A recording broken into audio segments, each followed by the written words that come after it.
नमस्कार, अखंड Aryavart YouTube channel पर मैं आप सभी का स्वागत करता हूं। जो इस परिवार के सदस्य नहीं हैं, कृपया सब्सक्राइब बटन और बेल आइकन दबाइए और इस परिवार के सदस्य बने और रोज़ धर्म, राजनीति और इतिहास से जुड़ी वीडियो देखा करिए। और आज हम इस बात पर चर्चा करेंगे, क्या सिख धर्म अलग है या हिंदू धर्म अलग है।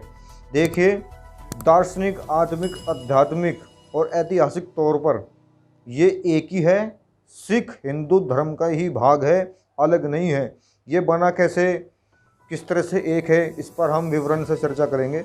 और अब मैं आपको बता दूं, जो गुरु ग्रंथ साहिब है, जो बड़ी पवित्र पुस्तक है, उसमें 7000 बार कृष्ण जी, 2500 बार श्री राम जी का और मात्र 17 बार गुरु नानक देव का ही जिक्र आता है। सभी गुरुओं के विवाह हिंदू पद्धति यानी वैदिक वेदी के अनुसार ही हुए हैं और सभी गुरुओं के गद्दी पर बैठते समय हिंदू परंपरा के अनुसार तिलक और नारियल भेंट किया गया। हरिमंदिर साहिब का निर्माण, जिसको स्वर्ण मंदिर भी कहते हैं, वो हिंदू द्वारा तन मन धन से किया गया और आज भी दीपावली या होली के त्योहारों पर स्वर्ण मंदिर बड़े भव्य रूप से सजाया जाता है। दिल्ली का गुरुद्वारा बंगला साहिब एक हिंदू की कोठी थी, जिन्होंने गुरु हरकृष्ण राय जी को भेंट की थी। भाई सतीदास और मतीदास ब्राह्मण वर्ग के थे, जिन्होंने गुरु तेज बहादुर से पहले अपना बलिदान दिया। और आज भी गुरु नानक देव जी, गुरु अंगद देव जी, इन सब की श्रद्धा बड़े धूमधाम से की जाती है। यहाँ तक कि गुरु गोविंद सिंह जी ने अपने शिष्यों को संस्कृत पढ़ने के लिए काशी भेजा, क्योंकि उनका मानना ये था कि बिना संस्कृत के ज्ञान के भारतीय शास्त्र, भारतीय परंपरा, भारतीय ऐतिहासिक विज्ञान और गुरु ग्रंथ साहिब को समझना असंभव है और संस्कृत से बहुत बड़ी सरलता उपलब्ध होगी। गुरु नानक देव जी संस्कृत के भी ज्ञानी थे।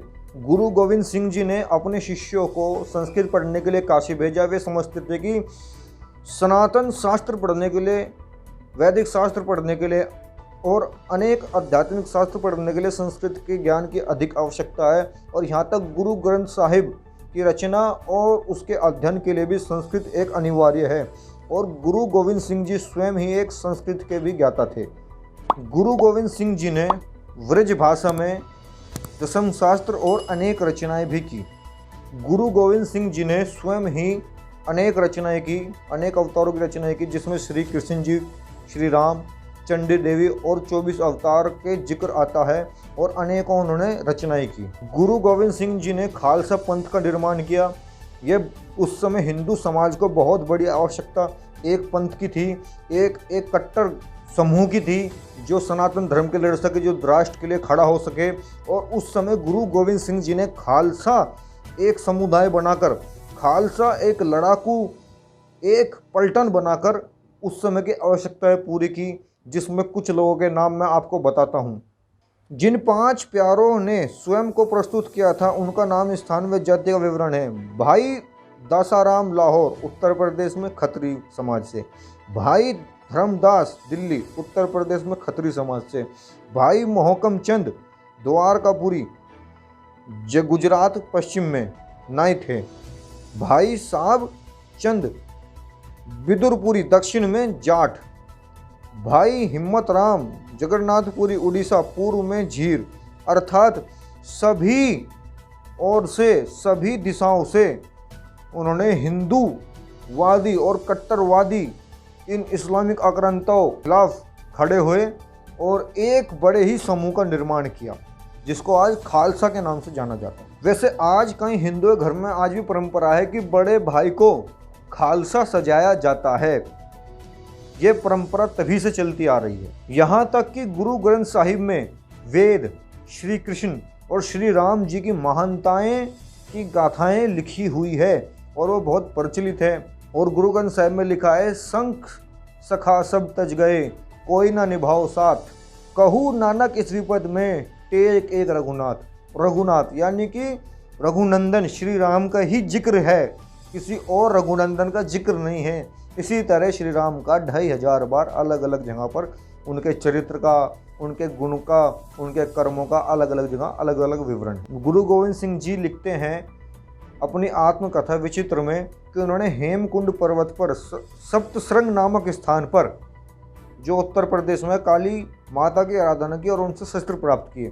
और कुछ लोग कहते हैं कि सिखों में यज्ञ नहीं होता। मैं आपको बता दूं, गुरु गोविंद सिंह जी ने नैना मंदिर में यज्ञ किया और उसके बाद ही उन्होंने खालसा एक फौज की स्थापना की। गुरु गोविंद सिंह जी का जन्म पटना में, कर्म भूमि पंजाब, और जहाँ वे ज्योति ज्योत समा गए वो भूमि महाराष्ट्र। अर्थात उनकी छाप संपूर्ण भारत के लगभग अधिकांश हिस्से पर रही है। यहाँ तक कि सिखों में मनाए जाने वाले त्यौहार लोहड़ी, दीपावली, होली और दशहरा ये सामान्य हैं और उसी दिन मनाए जाते हैं। और इनकी ही जो गणना है वो भी विक्रम संवत के अनुसार ही है, अलग नहीं है। चैत्र मास, फागुन, ज्येष्ठ, बैसाख, ये जितने भी महीने हैं ये उसी प्रकार ही समांतरण हैं। और यहाँ तक शिरोमणि गुरुद्वारे में ये शब्द सारे ही संस्कृत के हैं। सत श्री अकाल यानी सभी का कल्याण हो, ये भी शब्द संस्कृत से ही हैं। और यहाँ तक एक ओमकार यानी कि एक ही ओम ध्वनि, सत्यनाम वाहेगुरु, यही सत्य नाम है वाहेगुरु। यहाँ जो वाहेगुरु शब्द से तात्पर्य है महान पुरुष या ईश्वर को आप भी ले सकते हैं। यानी कि सारी की सारी जो चीज़ें हैं, बेसिक चीज़ें हैं, वो सब हिंदू धर्म के सिमिलर है। यहाँ तक कि गुरु ग्रंथ साहिब के अंदर और एक खास बात और जो मिलती है पुस्तकों में वो ये है, आत्मा की अमरता, पुनर्जन्म, सिद्धांत, कर्मफल, ये सब सिख संप्रदाय में हिंदू संप्रदाय के समांतरण हैं। और दूसरी रामकली सद महला चौथा में गुरु रामदास जी ने कहा है कि मेरे मृत्यु पर केशव राम पंडित को बुलाकर अंतिम संस्कार कराए तथा मेरी अंत्येष्टि हरिद्वार में गंगा नदी में विसर्जन कराएं। कुछ लोग पूछते हैं कि क्या सिख संप्रदाय का अल्पसंख्यक होना सही है। देखिए, अल्पसंख्यक वो होता है जो बाहरी नस्ल होती है या बहुत दूर से कोई मत आता है, लेकिन सिख संप्रदाय अपने ही भाई है। जिस तरह से आप जानते हो कि उत्तर प्रदेश, दिल्ली, उत्तराखंड, हरियाणा, राजस्थान में रहने वाली जो जाट है और जिन्हें पंजाबी में जट कहते हैं, इनके कई सारे गोत्र आपस में भी मिलते हैं और इनमें सभी में रोटी बेटी का संबंध आज भी है। और ये जो जाट कम्युनिटी है ये पंजाब से लेकर कराची यानी कि सिंध और पाकिस्तान के अंदर तक जाती है।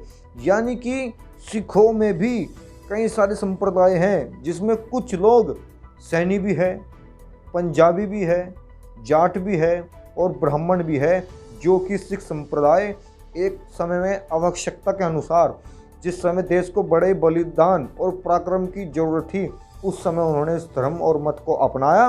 और सिख संप्रदाय अलग नहीं है, अल्पसंख्यक नहीं है, हिंदू समाज का एक अंग है, हम इसको अलग ना माने। और यहाँ तक कि दलाई लामा जी जो बौद्ध धर्म के अनुयायी है, उन्होंने कहा था कि इस देश को शीर्घ अतिशीर्घ सनातन वैदिक धर्म घोषित कीजिए, क्योंकि बौद्ध, जैन, सिख, हिंदू, पारसी ये सब इस सनातन धर्म का हिस्सा है। तो अगर कोई पूछे कि सिख संप्रदाय अलग है, तो सिख संप्रदाय कहीं भी अलग नहीं है, हिंदू धर्म का एक अंग है, या आप ये कह सकते हैं कि ये हिंदू ही हैं। आज की इस वीडियो में इतना ही। बहुत बहुत धन्यवाद। और अगर मेरी वीडियो अच्छी लगे तो चैनल शेयर सब्सक्राइब जरूर कीजिए, वीडियो लाइक कीजिए। और आज की इस वीडियो में इतना ही, और अगली वीडियो में जरूर देखें। बहुत बहुत धन्यवाद।